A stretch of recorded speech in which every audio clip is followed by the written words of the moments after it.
channel, or welcome back to my channel. My name is Andy, sometimes Mouse, and I talk about books and book related things. I'm gonna try to stop leaning on this so I stop shaking my desk, which you guys are sitting on. And today I am filming my August wrap up. August was almost the most books I've read all year in a month. I think it's tied with January.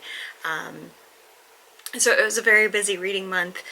I was kind of getting prepared for Clear Your Shit and Sapphic September, and I also have been sort of trying to get through all of the series that I was in the middle of and kind of forgot about. I've talked about it in vlogs and then I think in a couple of TBR videos and that kind of thing. I think I've mentioned it a few times at this point, where I am actively working on trying to knock out a lot of the series. Because of that, it means that like when I've read everything that was on my original TBR, I know immediately what I need to be reading next. I am a planner. It is what it is. Anyway, with that being said, let's go ahead and get into the stats and talk about my reading for the month. So I read a total of 33 books this month. For pages, it was 5,629 pages total. For audiobook hours, it was 85 hours and 57 minutes, which as days is 3 days, 13 hours and 57 minutes. My average page per day was 150 pages, 150.7. My average hours listened per day was 3 hours and 57 minutes. And my average rating for the month was a 3.8, which not bad, not good. I think it's about on par with everything else. I think largely because I'm rereading series that I haven't touched in a really long time. A lot of those are getting 3-star reviews when my original reading would have given it like 5-star reviews or 4-star reviews, and now I'm much more honest with my reviewing process, or maybe even much more harsh. Kind of depends on how you look at it, but that's how I review things. I purchased exactly one book, and I know exactly what book it was. It was one of the Encrypted series books, whatever the one for August was, because I can't remember titles to save my life, and I will mix them up with the October Day titles. That cost me a total of $7.99. I checked out a total of 28 library books, which saved me $463.56. I've talked about it before, but I really like this stat because it makes me feel better about the one singular book that I bought, because I'm saving $500 a month almost by reading library books. So like buying one book is not the end of the world, even though sometimes it feels like that. It's okay to sometimes buy yourself a singular thing that might make you happy. So here we are. Also because by almost the time this video comes up, no, this video is going up in September. By this time next month, by the time this is posted the next month after, in October, my husband will be home, and so he is likely going to want to read those books too, since he will be almost done with the October Day series. So it's like a gift to both of us, except he doesn't crack the spines on his paperbacks and I do. Controversial take, apparently. Anyway, I rambled, sorry. I read a total of 13 audiobooks, 16 ebooks, and 4 physical books.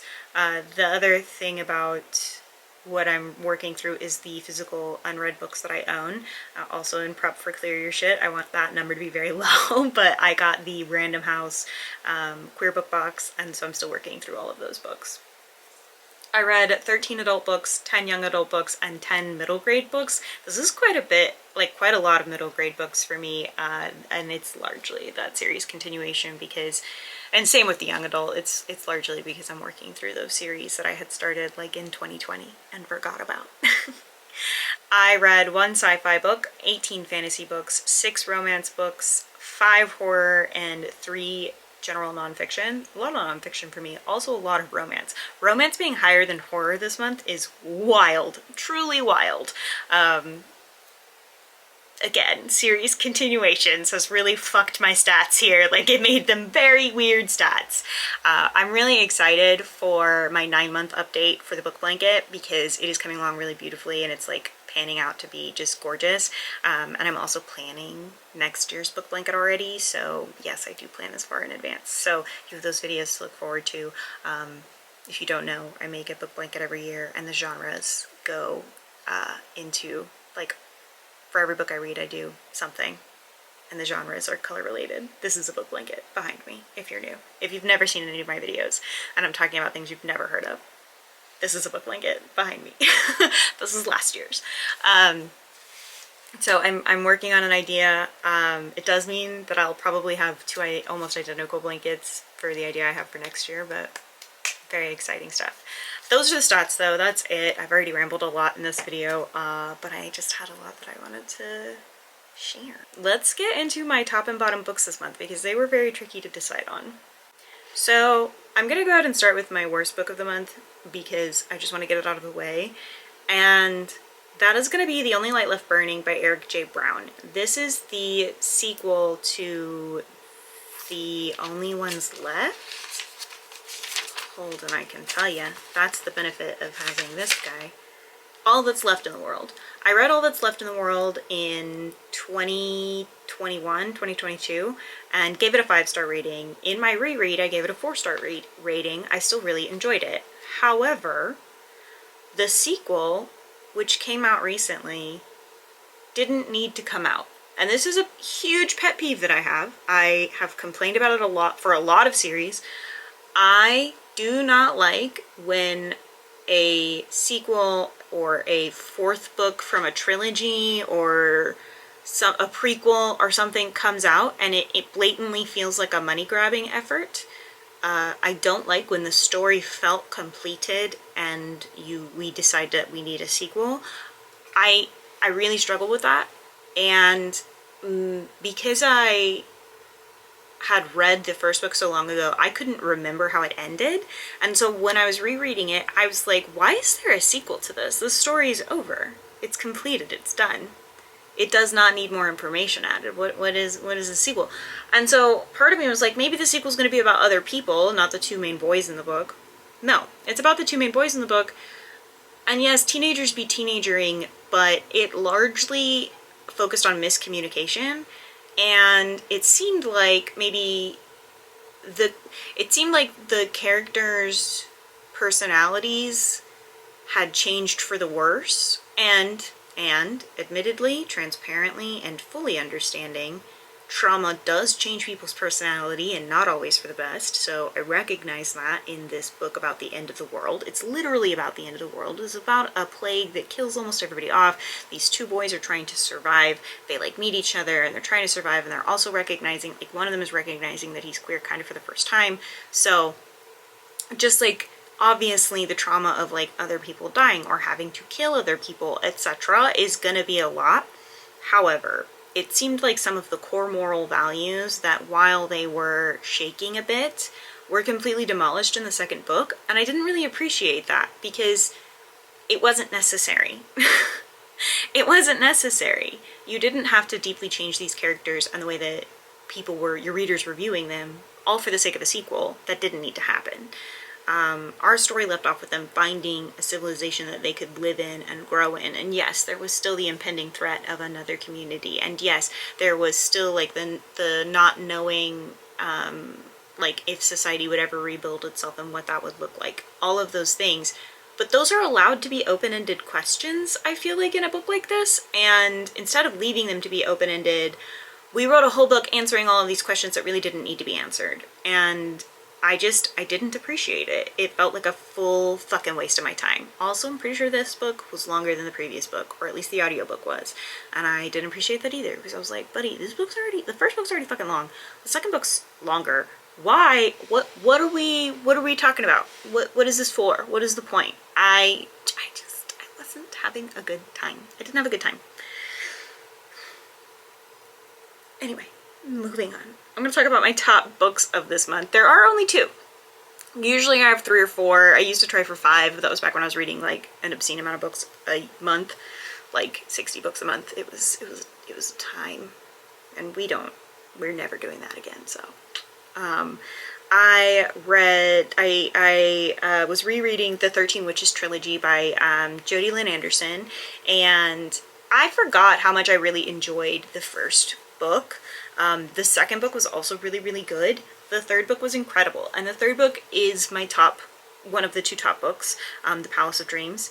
I Usually when I'm talking about a series as a top book, I am including the entire series. In this instance, I'm talking specifically about the third book. There was a lot of lessons that were learned by our main character.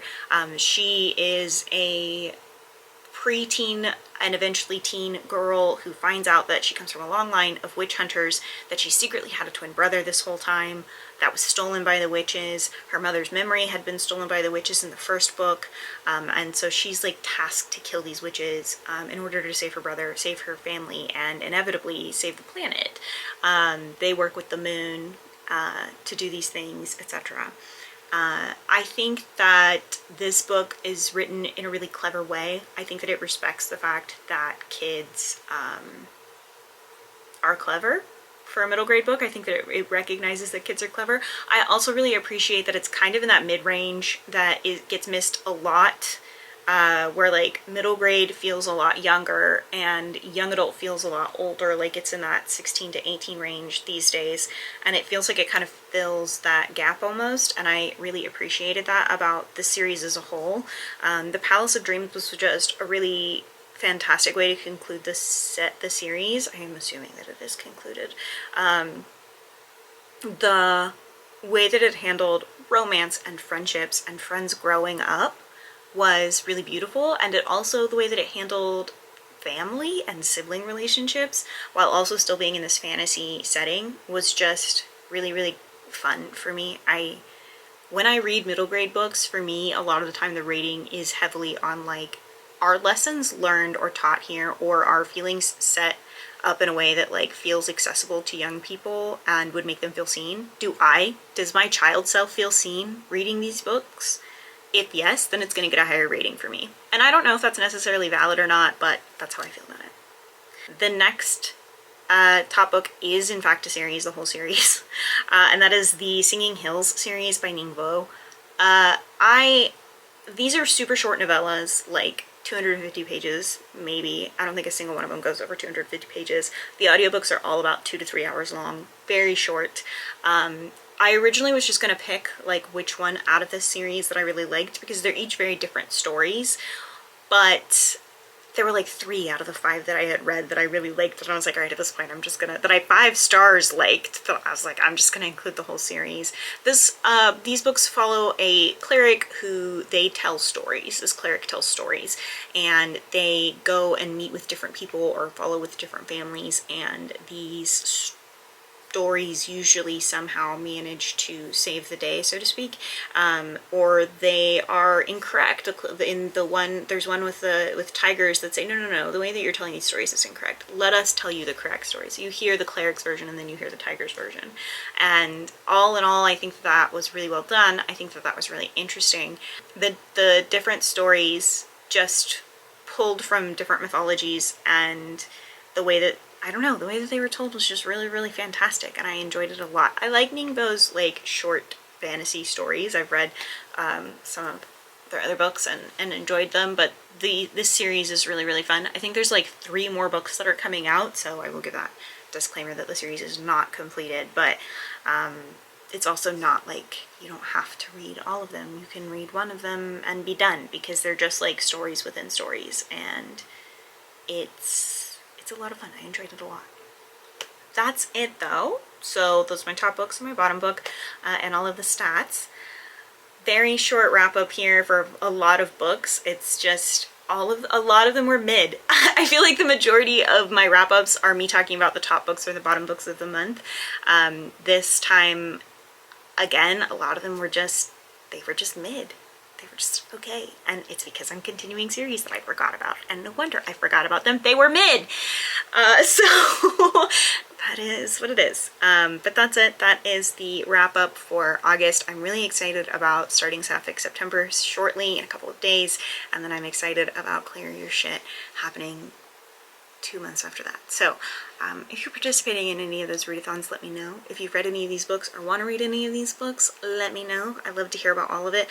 Do you feel the same way that I do about reading middle grade? Like, are you an adult who reads middle grade, and do you look at it the way that I do? Have you ever thought about it that way? I don't know. Do you read them for your child self? Do you have a long history with therapy? Just kidding, but these are the questions I have. Like I said, I hope that you enjoyed this video.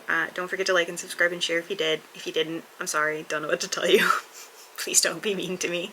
I post videos every Tuesdays and Thursdays at 10 a.m. Central Standard Time, except the first full week of the month, so I will see you guys on Thursday. Don't forget to take your meds and drink your water and do something today to take care of yourselves. Okay, thanks, bye.